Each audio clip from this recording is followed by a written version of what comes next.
I'm Chelsea, and welcome to This is Hard to Say. I'm here to talk about topics that are hard to say, which was originally birthed in 2020 from my lifelong eating disorder. I would love to educate people on disordered eating and also create a platform for us to talk about hard things like trauma, childhood, even simple interactions in our day-to-day life, joy, art. So this really is for all humans. And with that, we'll get going. Hello everyone. I am hopping on to say that I have not forgotten about you. I have not forgotten about this project. It has been longer than I would like it to be since I last released a podcast episode. There's been a mix of reasons. I did record an episode with my eating disorder coach, and it only recorded half the episode, and that was incredibly disheartening. I've also spent the summer doing a few seminars that have taken a lot of time and slightly put me back in my work and other things. I am currently rebuilding my graphic design website and rebranding myself. That's been a really big project, and I have an episode coming out that features my friend, and we are talking about addiction and everything around addiction. I'm really excited to release this episode, and I apologize that I haven't released it yet. That will be the next episode after this one. I at least just wanted to pop in here and say that I haven't forgotten about you. I'm still here. I've really been spending a lot of time thinking about what it is like to be recovered from an eating disorder and what life was like prior to recovery. And life before recovery was, I still had fun, but I didn't have as much fun as I could. I spent every waking moment with this default record in my mind that was thoughts around body image and food, and just this constant, it's like you're being bombarded by it. And that really stems from not feeding your body. I realized that when I'm fed and have nutrients in my body, I'm not thinking about food unless I'm hungry. And it took me a long time to get hunger signals back. And that is just amazing. I had to spend a lot of time healing my body image. A lot of it healed in recovery, because recovery is so much more than just talking about food and dealing with food. It really comes down to dealing with emotions, processing emotions, letting yourself feel. There's also just practical things you learn around food and the way your body digests food and nutrition, things like that. And this also is probably varies depending on where you go to your recovery. But being fully recovered, I can tell you right now that looking back, I had a lot of other things to work through, aside from just, okay, I need to eat.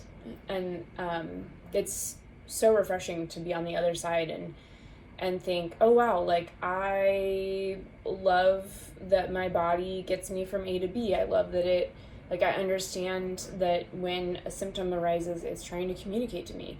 And there's a natural intelligence to that we take for granted. And I took for granted.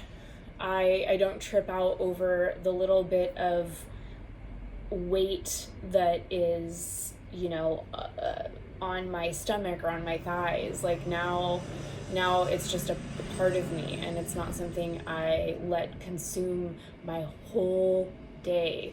I mean, thoughts like that were literally taking over my life. I was concerned about all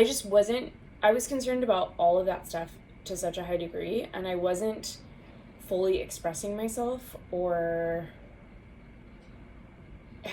even being authentic because I was so unwell.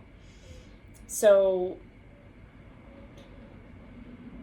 having disordered eating is a huge spectrum, and I've really learned how it shows up differently for so many people. And I've had so many messages from people reaching out saying, I think I might have a problem, I think I might have this, or I think that I do struggle with it, or I struggle with body image. Like, there's all these categories that go down, and even just like following a fad diet to me is disordered eating. There is a healthy way to get in shape and like shed weight. It doesn't have to be this extreme fundamentalist approach. And I just feel like history has shown us that extreme fundamentalism is not good. But I'm just really excited to continue forward with this project, even though I'm a one-person show and doing this all alone. Well, not fully alone, like I have people coming in and helping me, but I'm excited to see where this goes. I have bigger goals than just having a podcast and a website, and I'm excited to see those continue to grow and continue to reach people. Again, this is really so much about education and sharing. Like, talking about those hard things and letting you all know that not only are you not alone, but there's help out there. And I think that's really powerful to remember, because a lot of times we get into our own head about things and we think like, I'm the only one experiencing this. There's no way other people are experiencing this. But I think we're a little bit more simple than that, in that we are all experiencing similar things throughout life at different times, and it's just manifesting as different situations. But the way we respond and the way we think about it is pretty similar to the next person. So I'm hoping I can be better about getting episodes out. I think for a while there, for that streak, I could get one out every week, but I do find that, yeah, it's you know, it's a lot of planning, it's a lot of time, it's a lot of editing, it's a big commitment, and I want to keep my commitment, but I also want to recognize that because I'm a one-person show and that's just very real, I am hoping to get an episode out, if not every week, every 2 weeks. And that's going to be a goal. And you know, I had recorded an episode about art and the blocks I've experienced and the situations I've had, and kind of just talking about my art career. But when I listened to it, I just felt like I wasn't fully expressed and fully sharing what I wanted to share. So I actually nixed it and just trashed it. So that episode, I'd like to come out after this next episode with my friend talking about addiction. So that's, at least for now, the course of episodes. Is the next one will be featuring my friend. We're talking about addiction and everything related to that. And then the next one after that will be me, probably a solo show talking about art. And then I don't really know what's after that. So I'm hoping I can get some more people on the podcast. If you want to talk about a hard topic, please reach out to me. That information is in the show notes. If you want to talk about anything around this stuff, just reach out. Again, information's in the show notes.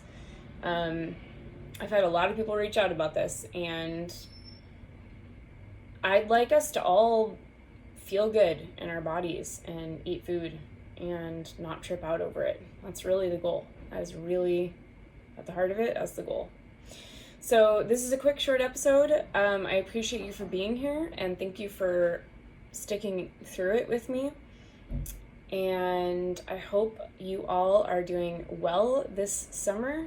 We're currently in a heat wave where I live in California. It's been a hot one. I actually had a little bit of sun sickness over the weekend, which is not the funnest, or the most fun, however you say that. But we are back in action, and I learned another thing about hydration over the weekend. And on that note, I actually was, during this little sunsick episode, I was thinking about how before I was recovered, I would drink just so much water. I mean, probably easily a gallon a day. And I have since learned that can literally rinse you of your electrolytes and mineral balance, which I've also learned firsthand from drinking too much water. And I didn't realize that not only was I dehydrated, and I felt it, but I just was flushing out anything that would help hydrate me. And so now I just have such a better understanding over that balance. And when I'm feeling hydrated, I don't just grab water. I usually grab either, like, a lot of times I go for bone broth, but even just like trace minerals or salt. Adding salt to your water is super important. And over the weekend, I definitely drank so much water and didn't balance it out with minerals and electrolytes. So yeah, lesson reminded and learned. But anyways, all that to say, I hope you all are loving your bodies and finding pleasure in life and pleasure in food, and recognizing that there is a connection, and that you are, if you're not feeling free in your body and your mind, I hope you're at least looking at it and walking that road towards it, which is a hard road, but I hope that you're finding it. And with that, I will talk to you all soon. Thanks for being here. Thank you for being here. You can find me on Instagram and the web. Instagram is @thisishardtosay with a period between each word. The website is www.thisishardtosay.me. My more personal and graphic design account is @ChelseaWillett_designs. Those will also be in the show notes below. If you want to support this project and podcast, there's a few ways to do so. You can head to my website, click the support button in the top right of the navigation, and that will lead you to how to help. You can also submit your own story anonymously, or you can share who you are. If this podcast spoke to you, it would be so appreciated to subscribe, leave a review, click some stars, and share it with your people. Thank you, and we'll see you next time.